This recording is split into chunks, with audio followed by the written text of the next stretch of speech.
Sejarah seorang wanita yang membuat sabun dan kue dari daging manusia. Sebelum lanjut, silahkan tekan subscribe, like, dan komen ya, supaya channel ini bisa berkembang dan bisa menceritakan kisah tokoh sejarah terkenal lainnya. Dan nyalakan tombol notifikasinya, agar kalian tidak ketinggalan video terbaru dari channel ini. Leonarda Ciansuli lahir pada tanggal 18 April 1894.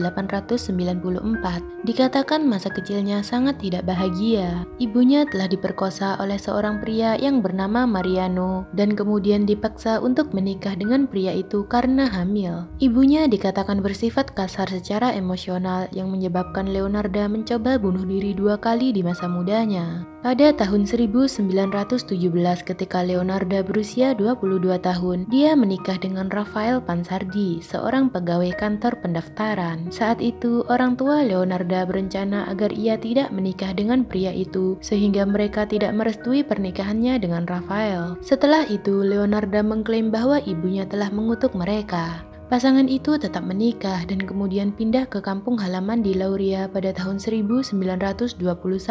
Mereka menetap sampai tahun 1927 ketika Leonarda ditangkap dan dihukum karena penipuan. Setelah ia dibebaskan, mereka pindah lagi ke Lariano. Gempa bumi melanda daerah itu pada tahun 1930 dan menghancurkan rumah mereka. Ini menyebabkan mereka membuat langkah terakhir pindah ke Curizio. Leonarda kemudian membuat sebuah toko kecil di kota dan menjadi anggota masyarakat yang dihormati dan sangat populer. Dalam pernikahannya dengan Rafael, Leonarda mengalami 17 kehamilan dengan 3 kali keguguran dan 10 anaknya meninggal saat masih kecil. Leonarda sering mencari bimbingan dan penghiburan dari seorang peramal dan kabarnya ada seorang peramal yang mengatakan kepadanya di masa mudanya bahwa ia akan menikah dan memiliki anak, tetapi mereka semua akan mati muda. Kata-kata peramal ditambah dengan fakta dia kehilangan begitu banyak anaknya membuatnya sangat protektif terhadap keempat anaknya yang tersisa, terutama putra sulungnya dan kabarnya menjadi anak kesayangannya yang bernama Giuseppe Pansardi. Dalam satu kunjungan ke seorang peramal di Palm Romani, dia diberitahu oleh peramal, "Di tangan kanan Anda saya melihat penjara dan di tangan kiri Anda saya melihat rumah sakit jiwa." Perang Dunia II dimulai pada tahun 1939 dan pemerintah Italia memanggil para pemuda untuk mendaftar. Giuseppe kemudian bergabung dengan tentara dan Leonarda bertekad akan melindungi putranya saat dia bertugas. Leonarda menjadi sangat terobsesi sehingga ia mendapat gagasan bahwa pengorbanan manusia adalah jawaban untuk melindungi anaknya. Setelah bertahun-tahun mengunjungi peramal atau pembaca telapak tangan, dia mengaku memiliki kemampuan spiritual juga. Leonarda kemudian menggunakan ini untuk memikat korbannya dengan janji pembacaan dan jawaban atas masalah mereka.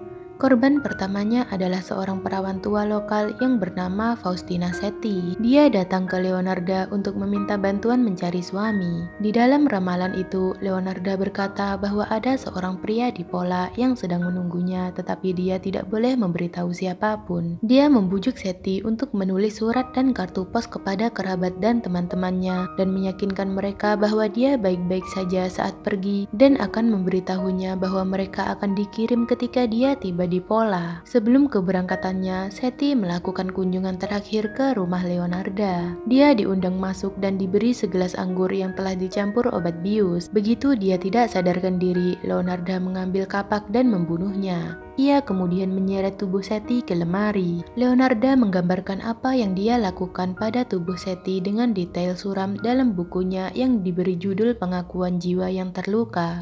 Saya melemparkan potongan-potongan itu ke dalam panci, menambahkan 7 kilo soda kaustik yang telah saya beli untuk membuat sabun dan saya mengaduknya. Setelah itu, saya campurkan sampai potongan larut dalam bubur kental dan berwarna gelap. Kemudian saya tuangkan ke dalam beberapa ember kosong di septic tank terdekat. Sedangkan untuk baskom darah, saya tunggu sampai mengental. Saya keringkan di oven, saya giling dan dicampur dengan tepung, gula, coklat, susu, dan telur, serta sedikit margarin. Kemudian saya uleni semua bahan menjadi satu dan saya membuatnya banyak sekali. Saya jadikan kue yang renyah untuk teman minum teh dan menyajikannya kepada para wanita yang datang berkunjung. Giuseppe dan saya juga memakannya. Beberapa sumber juga mengklaim bahwa Leonarda menerima 30.000 lira Italia sebagai pembayaran atas jasanya. Lira adalah satuan mata uang di Italia sebelum euro, yang jelas merupakan jumlah uang yang sangat besar saat itu.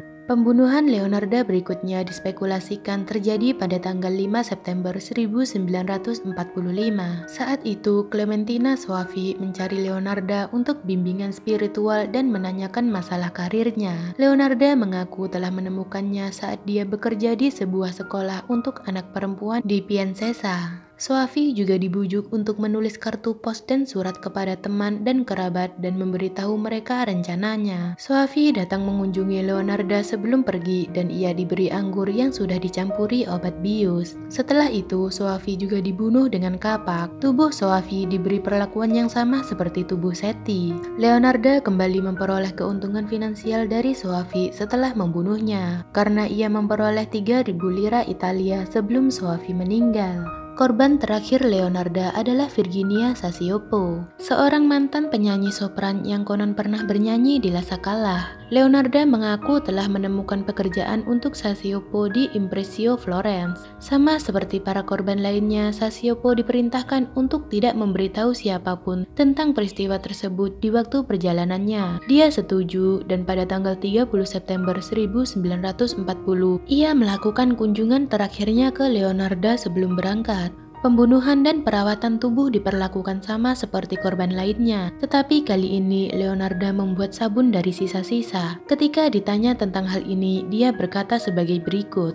Dia berakhir di panci seperti dua lainnya. Dia memiliki daging yang gemuk dan putih.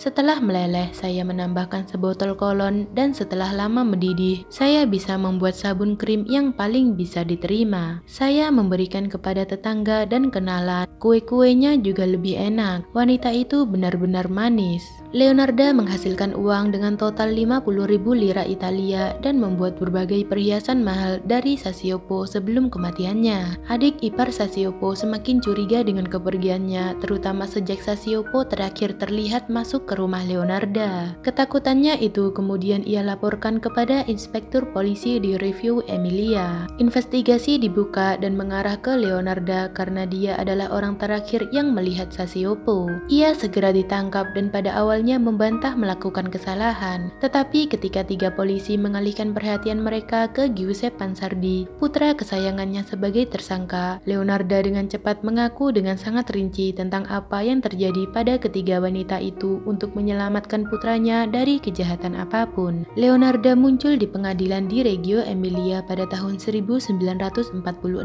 Ia tetap tidak menyesal atas kejahatannya. Ia bahkan mengoreksi data resmi kejahatannya saat memberikan kesaksiannya. Ia digambarkan menunjukkan kebanggaan batin yang liar ketika ia berkata, "Saya memberikan sendok tembaga yang saya gunakan untuk mengambil lemak dari ceret ke negara saya yang sangat membutuhkan logam selama hari-hari terakhir perang."